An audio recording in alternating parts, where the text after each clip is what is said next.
Hi, I'm Noah Andreessen with Great Lakes Grain. I'm here with Dale Cowan. We're in a wheat field in Melbourne, and Dale is a agronomy strategy manager. Dale, what have you been monitoring in this wheat field?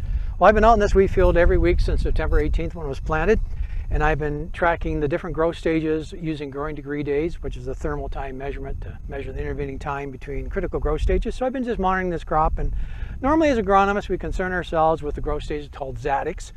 Zadix 31, 32 is when we're looking for the stem elongation for nitrogen.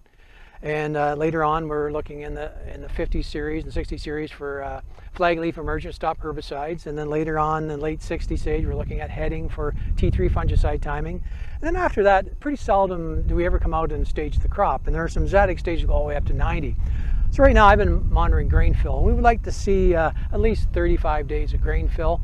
And that begins right at flowering right through till physiological maturity. So I've just been tracking that progress through the year or through the grain field period just to see how many days of grain field do we get and how well does that correlate to the final yield. So that's really why I'm spending so much time in this field. And you're expecting about 30 to 35 days of grain fill with good growing degree days. Yeah.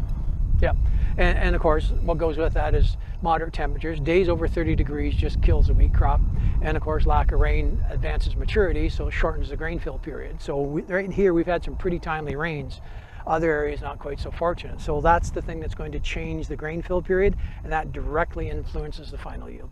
Okay, and you said the grain fill period, that starts right after the anthers come in, right on there? Yeah, as soon as the anthers are showing on those middle kernels, the grain fill is beginning, because that means the flower is already fertilized the ovule, and now it's starting to make grain. Awesome. Well, thanks a lot, Dale. I hope you guys continue to tag along as I continue to crop tour across Ontario, engage with the growth.